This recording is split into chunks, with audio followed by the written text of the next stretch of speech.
Bonsoir à tous, c'est le début du live Studirama TV consacré aux études au Royaume-Uni.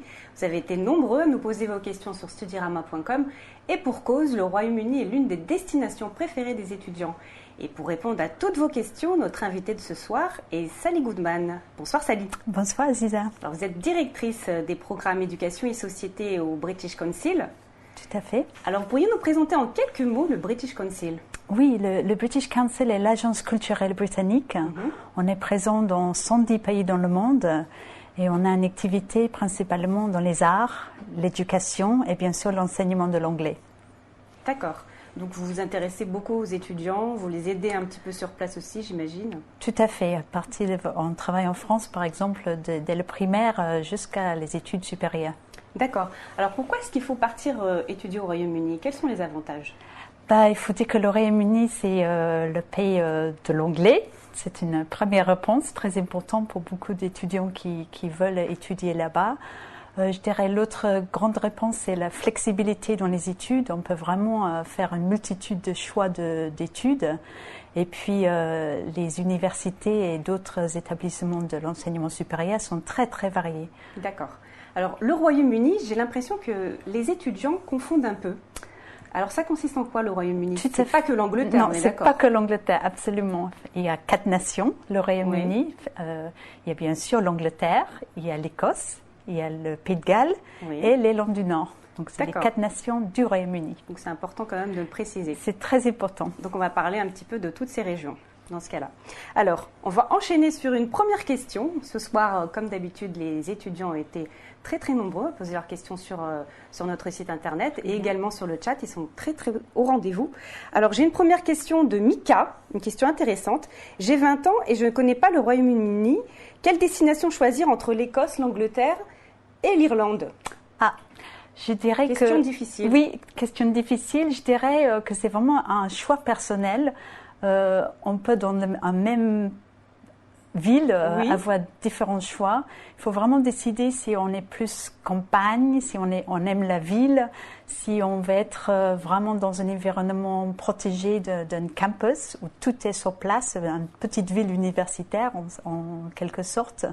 Si on aime Londres, ça, c'est vraiment une expérience à vivre, mais il faut savoir que Londres, c'est une très, très grande ville, 5 fois plus grande que Paris, et que le coût de la vie est plus élevé, par exemple. Oui. Donc, il faut vraiment savoir quelle expérience on veut vivre pendant 1, 2, 3 ans, et également quelle expérience on veut vivre au niveau études. Parce que ça dépend beaucoup du ressenti, finalement, des étudiants, tout de à chacun. Fait. Oui, absolument. D'accord. Et est-ce qu'on peut un petit peu faire une petite comparaison entre l'Écosse, par exemple, et l'Angleterre ? L'Écosse, les villes sont bien sûr plus petites. Il y a beaucoup plus d'accès facile à la campagne, mais c'est des excellentes universités en Écosse. Ils sont assez nombreux.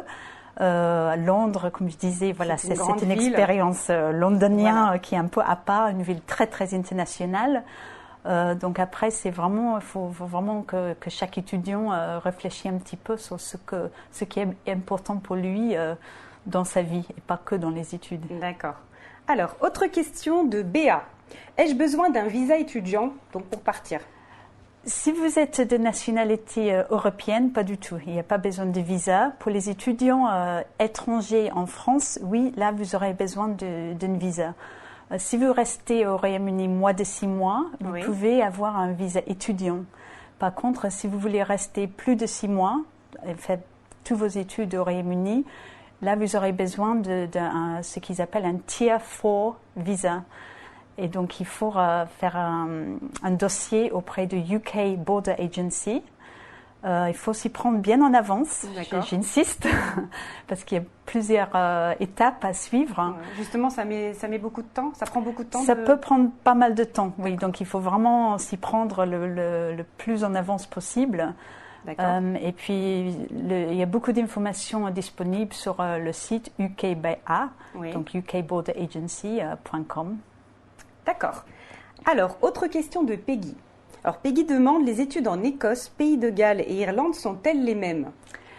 ne sont pas tout à fait exactement le même que les études en Angleterre. Le diplôme est le même, mais par exemple en Écosse, le niveau l'équivalent de licence en France, Oui. dure 4 ans au lieu de 3 ans en Angleterre. D'accord. Au Pays de Galles, en Irlande du Nord, ça c'est par rapport à la matière étudiée. Beaucoup de diplômes d'ingénierie, par exemple, peuvent durer 4 ans, d'autres 3 ans. Donc il faut vraiment se renseigner auprès de chaque université pour savoir. D'accord. Et le système scolaire, comment est-ce que ça fonctionne en fait? Comment est-ce qu'il se présente? Donc le système scolaire au Royaume-Uni, c'est encore une fois un peu différent en Écosse. Enfin, le système universitaire, hein, on s'entend. Oui, donc normalement à partir de 18 ans, Oui. les étudiants auraient au Royaume-Uni le A-Levels, donc c'est un peu l'équivalent du baccalauréat. D'accord. Donc pour un équivalent de bac plus 3, nous on appelle ça le niveau undergraduate, donc on a un diplôme bac plus 3. Après, on peut continuer avec un niveau master, sur un master recherche qui est vraiment, comme son nom dit, on fait que de la recherche, ou un master plutôt classique où c'est plutôt des cours magistraux. D'accord. Par la suite, il y a bien sûr le doctorat. Donc c'est le système classique 3, 2, 3. D'accord. Et ça, c'est l'équivalent donc pour tout le Royaume-Uni. Oui, enfin, après en Écosse, certains diplômes ont un nom un peu différent, mais c'est à peu près le même système. Oui. D'accord. C'est juste la première partie qui dure 4 ans au lieu de 3 ans. D'accord. Le niveau est à peu près le même, le niveau demandé? Tout à fait, oui, D'accord. il n'y a pas de Il n'y différence. a pas un diplôme qui est plus difficile? Non. D'accord, ça c'est une question que les étudiants posent. Chaque J'ai université. l'impression qu'à Londres, par exemple, c'est plus difficile d'avoir un diplôme. Disons, chaque université et même chaque cursus dans chaque université a ses demandes de niveau. Donc, bien sûr, les diplômes qui sont très, très, très prisés, par exemple, beaucoup des universités londoniennes, Oxford, Cambridge, demandent effectivement un niveau très, très élevé. Oui, les universités réputées. Tout à fait. Alors, autre question d'Éléonore 30 qui demande comment trouver un établissement qui correspond à mes besoins. Alors c'est vrai, c'est bien de partir pour s'inscrire, mais comment faire son choix? Tout à fait. C'est une question un peu comme la question de où partir.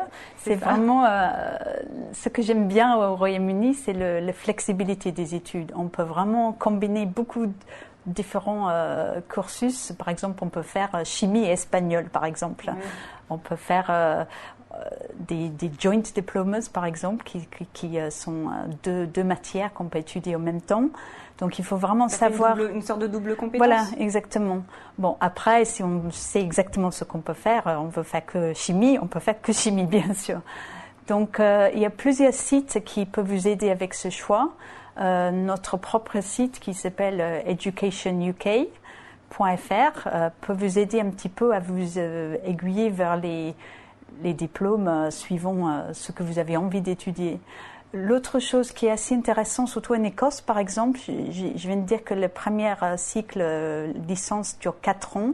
Là, la première année, c'est très très large. Donc, on n'a pas besoin de spécialiser avant la fin de la première année. Donc, ça donne, pour ceux qui sont un peu dans le flou sur ceux qui veulent étudier, c'est un bon choix aussi. D'accord. Alors, j'ai une question intéressante de Marion. Y a-t-il un service d'orientation pour les études au Royaume-Uni, justement? Le British Council fait un peu... C'est le British Council qui s'en occupe, en fait. Oui, exactement. D'accord. Donc, c'était votre site internet dont vous avez parlé tout à l'heure. Education UK, exactement. D'accord. Et est-ce qu'il y a un classement des universités? Ah oui, il y en a beaucoup. Ça peut un peu aussi vous aider, ça. Est-ce qu'il faut s'y fier? Disons que chaque classement est basé sur des critères un peu différents. Donc, c'est toujours très intéressant de lire. Après, il y en a certains qui sont basés plutôt sur la qualité de la recherche plutôt que la qualité des études. Donc, il faut faire un peu attention. Et il y a un autre classement qui est assez intéressant qui est fait par le magazine Times Education Supplement, très connu, qui chaque année fait un sondage sur la satisfaction des étudiants. Et je trouve que ça, c'est assez intéressant parce que ça combine la satisfaction des études même, mais aussi l'ambiance de l'université, comment ils sont suivis dans les études, l'hébergement sur place, la ville, la vie sociale. Donc ça combine pas mal de choses qui pourraient intéresser les étudiants. D'accord. tous les cas, je vous conseille de vous rendre au Salon Studirama des formations carrières internationales. Si vous voulez rencontrer des universités, vous en saurez un peu plus. Voilà, vous pourrez vous présenter. Donc c'est ce samedi 13 à la Cité universitaire internationale de Paris. Alors on a une autre question de Virginie. Alors les diplômes sont-ils reconnus au Royaume-Uni? Reconnus en France, on va dire. Oui, tout à fait. Il n'y a pas de problème. Si jamais il y a un problème de reconnaissance de niveau pour un diplôme de premier cycle, pour quelqu'un qui veut faire un master en France, le British Council est aussi là pour expliquer à une institution en France l'équivalence du niveau. Donc, mais ils sont très très reconnus, pas qu'en France, mais dans le monde. Mondialement, donc, il n'y a vraiment pas de problème. Donc, on peut rassurer complètement les étudiants, aller étudier au Royaume-Uni, revenir, ils vont trouver forcément... Au moment où c'est dans une institution qui est reconnue au Royaume-Uni. Oui, oui, forcément. D'accord. Alors, Pat75 voudrait savoir comment s'inscrire dans une université anglaise. Voilà, donc il y a un service très spécifique pour le niveau licence. Ça s'appelle le UCAS, University and Colleges Admission System. Donc toutes les inscriptions... Donc UCAS, U-K-A. U-C-A-S. C-A-S. Voilà, donc vous trouverez très très facilement sur Internet. Donc tout est fait online, bien sûr. Donc c'est un service... où on peut postuler à 5 universités pour un niveau Bac plus 3, pour avoir le choix après. Donc, déjà, première étape, faire son choix. Donc là, comme je disais, il faut regarder vraiment tous les sites des différentes universités, les différents sites qui peuvent vous aider à faire votre choix. Il y a une autre étape très très importante dans l'inscription, c'est ce qu'ils appellent en anglais le personal statement. Donc, c'est-à-dire, c'est là où il faut vous vendre, parce que comme les inscriptions, les universités, quand ils choisissent leurs étudiants, c'est très compétitif. Donc, toutes les universités, ils veulent pas que les niveaux d'étudiants, mais les étudiants qui pensent vont vraiment contribuer à la vie universitaire. Très motivés, j'imagine. Tout à fait. Également. Donc, il faut absolument pas copier sur Internet, parce qu'il y a des sites où ils disent voilà, vous allez remplir exactement la même chose. Ils ont même un logiciel qui peuvent savoir que vous avez pris ça sur Internet. Ah donc, donc ils vérifient vraiment. Ils vérifient si vous avez copié sur quelqu'un d'autre d'une année précédente, par exemple. D'accord. Donc il faut vraiment remouiller un petit peu vos ménages. Voilà. Et l'idée, c'est de penser pourquoi moi je suis adaptée à ce cursus, qu'est-ce qui me motive et qu'est-ce que je peux apporter. Ouais. Donc, il y a un dossier, j'imagine aussi, qui est important, donc avec une lettre de motivation peut-être. Ça, c'est un peu la lettre de motivation. Voilà, vous avez c'est 4000 signes, donc c'est un peu plus d'une page. Donc il faut vraiment prendre le temps c'est pas le genre de choses qu'on peut faire dans les 5 minutes avant la date limite. Bon, vous savez ce qu'il vous reste à faire en tous les cas si vous voulez vous inscrire. Tout à fait. J'ai une autre question de Pat75. Alors, une question sur la date limite d'inscription. Tout à fait, j'allais y venir. Ah. Parce que c'est très important. Déjà, j'ai envie de dire, pour ceux qui ont envie d'aller à Oxford ou Cambridge, ou étudier la médecine ou être vétérinaire, il faut vraiment se dépêcher parce que la date limite, c'est lundi 15 octobre. Bon. Donc, là, vous êtes déjà un peu limite, sauf si c'est pour l'année prochaine. Pour les autres, donc tous les autres cursus, à part les arts plastiques, le deadline est le 15 janvier. D'accord. Et pour tout ce qui est art et design, c'est le 24 mars. Donc, vous avez un peu plus de temps pour faire votre book. Alors, il faut s'y prendre quand, finalement? Je dirais, il faut déjà commencer à faire votre choix. Parce que là, ça peut prendre un certain temps. Après, le dossier, comme je disais, il faut prendre le temps de remplir l'aide de motivation, en quelque sorte. Donc oui, entre maintenant et les vacances de Noël, faut pas laisser ça jusqu'à la dernière minute. D'accord, c'est quelque chose qui se prépare quand même bien à l'avance. Oui. Alors, question de Philou. Quels sont les frais de scolarité? Ah, question qui fâche. Question qui fâche. Comme je pense beaucoup d'étudiants ont peut-être déjà vu dans les infos, à partir de la rentrée 2012, les frais d'inscription ont quasiment triplé. Triplé dans certains cas. C'est-à-dire en Angleterre, les universités peuvent demander jusqu'à 9000 livres. Donc c'est assez conséquent. Alors pour les étudiants qui ne sont pas très forts en conversion, 9000 livres, ça fait c'est autour de 11 250 €. À l'année? Pour toute la scolarité. D'accord. Ah oui, ça fait quand même un bon budget. Oui. Mais c'est pas le cas pour les autres nations que j'ai. Ah oui, attention, le Royaume-Uni, n'oublions pas. Donc, par exemple, si vous êtes européenne et vous voulez aller en Écosse, vous ne payerez pas de frais de scolarité. Donc, c'est une grande différence. D'accord. On paye si on va donc en Angleterre. Vous payez si vous allez au Pays de Galles. D'accord. Si vous allez en Écosse, c'est gratuit. Enfin, c'est gratuit, c'est le gouvernement écossais qui paye pour vous. D'accord. Et si vous allez en Irlande du Nord, c'est autour de 5 000 €. Mais juste entre parenthèses, il faut peut-être noter que pour la rentrée 2013, ça pourrait évoluer, excusez-moi. Parce que c'est vraiment un système qui vient d'être mis en place, donc c'est en train d'évoluer. Évoluer dans quel sens? C'est-à-dire, différentes universités sont en train de revoir un petit peu le frais de scolarité. Il y en a certains... À la baisse, peut-être? À la baisse, certains. Ça ne sera pas plus haut. Ils n'ont pas le droit d'aller au-delà de 9000. Là, je parle que du niveau Bac plus 3. Pour les postgraduates, donc les masters, les MBA, ça c'est autre chose. Ça peut être moins cher, ça peut être beaucoup plus cher pour les MBAs, comme dans beaucoup de pays. Il faut peut-être aussi savoir qu'on n'arrive pas le premier jour, on ne donne pas un chèque de 9000 livres. Hein. On commence à repayer ces frais de scolarité une fois on est déjà diplômé.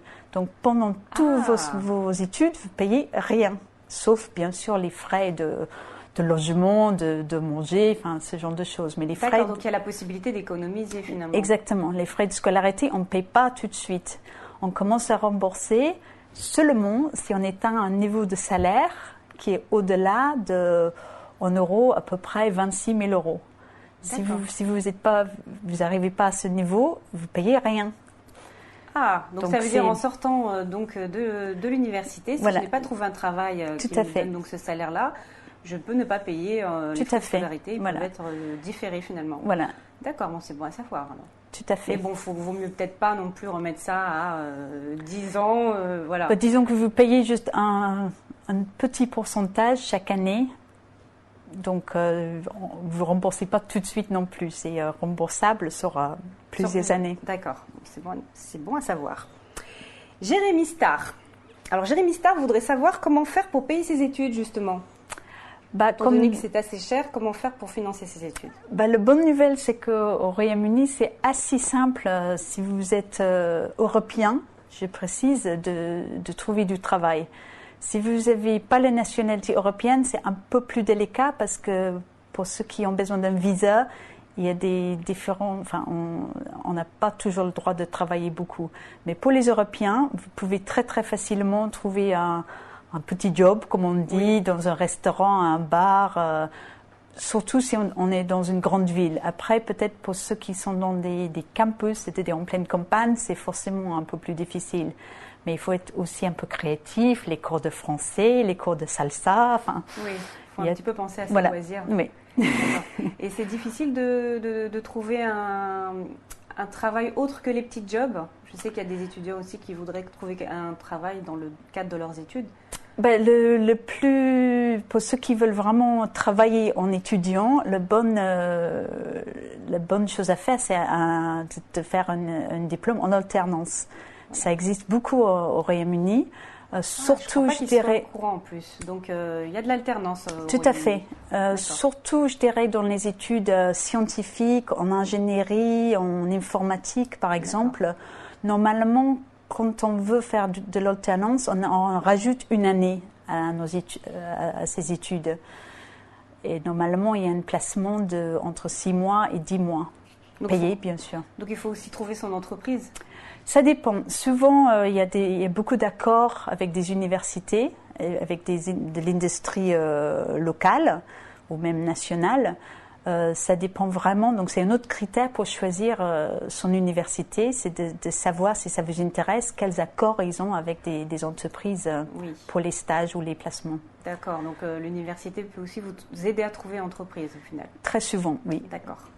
Alors justement, par rapport à la professionnalisation, Yannick demande, y a-t-il des filières professionnelles accessibles au Royaume-Uni?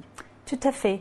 Il y a plusieurs niveaux. Le niveau peut-être le plus intéressant si on veut poursuivre ses études, c'est un diplôme qui s'appelle le Higher National Diploma, donc HND. Oui. Je trouve que c'est assez intéressant parce qu'on peut faire 2 années d'études à ce niveau-là. Donc c'est intéressant si on n'a pas encore le niveau pour aller directement au niveau licence ou si on hésite un petit peu sur ce qu'on veut faire. Et puis, une fois on est diplômé avec le HND, si on est vraiment motivé pour continuer, on peut accéder directement aux 3e année de licence. Donc, je trouve que c'est un bon moyen de faire une passerelle vers des études supérieures. D'accord. Alors, tout à l'heure, on avait parlé du financement des études, mais on n'a pas parlé des bourses. Alors, Ludmila demande, avons-nous droit à une bourse? Ça dépend. Il y en a très peu pour les niveaux licence, mais c'est très très variable en fait. Certaines universités ont décidé de mettre en place des systèmes de bourse pour un peu récompenser le fait que leurs frais de scolarité ont augmenté. Des fois, c'est même automatique. Si on a un très bon niveau, vous allez avoir automatiquement une bourse pour vous aider à payer l'hébergement, etc. D'autres universités mettent ça en place par rapport à un plafond de ressources de votre famille. Oui. Et dans certains cas, pas tous, les Européens peuvent aussi y accéder. Pour le niveau postgraduate, donc master et doctorant, là, il y en a beaucoup, mais il faut vraiment chercher cas par cas. Encore une fois, je dirais qu'il y en a plus dans les matières scientifiques. Souvent, c'est des bourses des agences de recherche. Mais dans certains cas, c'est des fondations privées, c'est des fonds propres à l'université. Donc, il faut vraiment aller sur les sites des universités qui vous intéressent. Justement, j'allais vous poser la question. Comment faire pour faire une demande de bourse? Il y a plusieurs moyens. Il y a notre site Education UK. Donc, vous allez trouver un rubrique financer mes études. Donc là, vous pouvez faire une recherche par bourse, justement. Et puis, comme je disais, dans chaque site de chaque université, au collège, il y a souvent des informations sur les différentes formes de financement qu'ils peuvent proposer. D'accord. Alors, j'ai une question de Seb et aussi Alicia K. C'est facile de trouver un job au Royaume-Uni. Quel genre de job? Alors justement, j'étais en train de me dire, est-ce que c'est la même question qu'on a eu tout à l'heure, mais est-ce que c'est un moyen de financer ses études aussi? Ou est-ce que ce n'est pas le meilleur moyen? Je ne pense pas que vous pouvez vraiment financer vos études. Si vous partez pour faire 3 années de niveau licence, ce n'est pas en travaillant dans un bar jusqu'à 2 heures du matin que vous allez vraiment... c'est pas comme ça que vous allez tout pouvoir payer. Je dirais... C'est plus. Je sais que j'entends souvent des étudiants dire ça. Je vais au Royaume-Uni, enfin en Angleterre en l'occurrence, pour faire mes études et puis je vais travailler l'après-midi ou je vais travailler le soir. Sauf que finalement, c'est un rythme assez soutenu. Oui, et puis au Royaume-Uni, les études souvent sont toute la journée. Enfin, il y a des cours magistraux le matin, il y a les télépratiques ou l'après-midi. Donc, ça dépend vraiment des différentes matières, mais on n'a pas forcément autant de temps libre que dans les universités en France. D'accord. Alors, je vous rappelle que vous pouvez trouver des offres de job, de stage également, gratuitement consultables au Salon Studirama des formations carrière internationale ce samedi 13 octobre à la Cité internationale, universitaire internationale de Paris, que je ne me trompe pas. Alors, une autre question, comment se soigner au Royaume-Uni quand on est étudiant? La bonne nouvelle, c'est... Question santé. Oui, la bonne nouvelle, c'est que c'est gratuit. Si on est européen, on a droit à la sécurité sociale britannique pour tout ce qui est frais médicaux. Donc, il suffit juste de s'inscrire auprès d'un médecin et vous êtes couvert par le National Health Service, le fameux NHS. D'accord. Et quelles sont les démarches justement pour pour y avoir droit? Vous y allez juste avec votre passeport. Je pense le mieux, c'est d'aller avec une carte européenne que vous pouvez demander directement à la caisse d'assurance maladie en France. Voilà, c'est ça. Sur le site. Donc, finalement, c'est un peu les démarches habituelles pour partir à l'étranger. Voilà, c'est ça. C'est ça. D'accord. Alors, une autre question de Martin sur le chat. Vous êtes très très nombreux ce soir donc à vous manifester également sur le chat. Est-ce que l'anglais est important pour aller étudier au Royaume-Uni? Oui, sauf si on en va au Pays de Galles où le gallois est aussi important. Parce qu'effectivement, au Pays de Galles, on peut faire ses études en gallois. Mais à part ça, oui, l'anglais est quand même très important. On aura du mal à suivre des études sans, un bon niveau d'anglais. D'accord. Et justement, alors si on a un petit niveau d'anglais, comment on fait? On se prépare avant? On se prépare avant. Il y a beaucoup de possibilités de se préparer avant. L'IELTS, par exemple, il y a tout un programme sur Internet pour se préparer à ce test, même avant de le passer.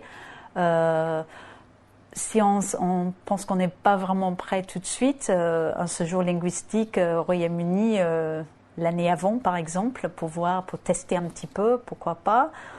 Des stages, il y a pas mal de moyens d'améliorer son anglais. Écouter les BBC en podcast, regarder les séries ah oui, c'est vrai. En VO, c'est des choses. Mais c'est souvent l'oral qui fait défaut. Tout à fait, oui. Donc il faut vraiment essayer de trouver des anglophones pour discuter.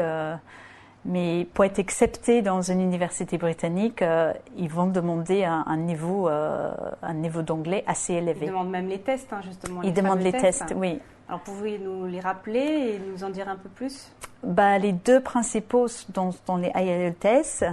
Donc là, ils demandent pour le niveau licence, donc ça va être un niveau entre 6,5 et 7,5 suivant le niveau de diplôme et le contenu des diplômes. Des fois, pour les sciences, par exemple, ils sont un peu moins exigeants, parce qu'on parle moins peut-être. Il y a aussi le TOEIC, donc ça va être un niveau 600 pour le test papier ou à peu près 100 pour le test Internet. D'accord. Alors j'ai une autre question sur le chat. Édouard voudrait savoir, on m'a dit que les logements étaient chers. Combien coûte un loyer à Londres? Si on se limite à Londres, effectivement, ça peut être assez cher. C'est un des problèmes à Londres, qu'effectivement l'hébergement est assez cher. Cela dit, beaucoup d'universités ont leur propre résidence. Donc je dirais pour tout le Royaume-Uni, il y a 3 façons de s'héberger. Il y a prendre une chambre universitaire où on est logé et puis il y a même les repas le matin et le soir qui sont fournis. Là, on va payer autour de 150 € par semaine. Après, il y a les résidences universitaires avec leur propre kitchenette où on peut peut-être économiser un peu plus parce qu'on cuisine ses propres pâtes, donc c'est pas cher. Et puis, la troisième solution, c'est... Des kitchenettes en commun. Voilà, c'est ça, en partage. C'est assez sympa parce que, souvent, c'est les petits groupes qui se forment. C'est là où on trouve des bons amis. Elles sont équipées, mais il y a juste un petit coin... Ça dépend, il y en a des nouveaux qui sont vraiment très, très bien équipés. Il y a Wi-Fi dans la résidence, les kitchenettes est bien équipée et d'autres où c'est plus sommaire. Mais c'est un bon moyen de faire des amis. Puis souvent, comme il y a beaucoup de nationalités dans ces résidences, chacun fait son plat préféré. Donc c'est assez sympa. Le troisième option, c'est un peu auberge espagnole, c'est-à-dire une location entre amis dans le privé. Donc là, ça peut aller effectivement à Londres, ça peut être jusqu'à 2,50 livres par semaine, il n'y a pas de limite, mais on peut trouver pas trop cher, mais le problème, ça va être assez éloigné du centre. Donc après, il faut calculer le temps de trajet pour les universités qui sont au centre de Londres. On ne peut pas vraiment imaginer qu'on va être dans un hébergement privé dans le centre de Londres. Les résidences sont effectivement dans le centre de Londres, les résidences universitaires, mais le privé, ça va être vraiment dans la grande banlieue londonienne qui est à 1 heure de transport souvent. Et c'est pas là-bas où se trouvent tous les établissements, j'imagine. Pas forcément. Il y en a beaucoup qui sont restés dans le centre. Donc après, c'est encore un choix à faire. Dans les autres villes, vraiment, il faut regarder aussi les autres villes d'Angleterre, du Pays de Galles, d'Écosse et de l'Irlande du Nord, parce que c'est des villes aussi vibrantes, mais beaucoup moins chères au niveau hébergement et avec une vie très très vibrante aussi. D'accord. Et qu'est-ce que vous conseillerez vos étudiants? Alors, plutôt prendre une colocation, plutôt prendre une chambre universitaire? Qu'est-ce qui est le plus rentable, j'ai envie de dire, pour vous? Je dirais la première année, c'est assez sécurisant si on n'a pas l'habitude d'être à l'étranger, de peut-être rester dans les résidences ou les chambres universitaires, sauf si on part avec des amis qu'on connaît bien. Oui. Après, les années suivantes, souvent ceux qui étaient dans les résidences, après ils partent un peu dans la nature avec les amis qu'ils ont fait pendant l'année. Et puis là, il faut prendre plus une location dans le privé. D'accord. Alors, moi j'ai une question. Je voudrais savoir quand même pourquoi les étudiants sont tant attirés par cette destination. Pourquoi le Royaume-Uni est l'une des destinations préférées des étudiants? Je pense que l'anglais a beaucoup à faire là-dedans parce que c'est une destination très proche de la France, mais avec une culture très très différente. C'est aussi c'est un pays, un tout petit pays, mais qui est très très très international. Et puis je pense que la flexibilité des études, ça les attire beaucoup. Et puis l'encadrement aussi et la qualité des études. C'est vrai qu'il y a beaucoup de ressources mises en place pour les étudiants, les bibliothèques qui sont ouvertes 24 heures sur 24. C'est l'argent les frais de scolarité payent un niveau d'encadrement qui est vraiment très élevé aussi. Et c'est la vie aussi là-bas. C'est la vie, c'est beaucoup de culture, c'est 4 pays très très différents. C'est beaucoup de paysages très très différents. On peut être à la mer, on peut être quasiment à la montagne, des petites montagnes, mais quand même. Et puis des villes, comme je disais tout à l'heure, très très vibrantes, très multiculturelles. Très bien. Sally Goodman, merci d'avoir répondu à toutes les questions des internautes. C'est la fin de ce live. Je vous donne rendez-vous demain pour un autre live à 18h, Étudier au Canada. Et ne manquez pas aussi le mercredi 10, tout savoir sur les séjours linguistiques. Merci de nous avoir suivis. Très bonne soirée à tous.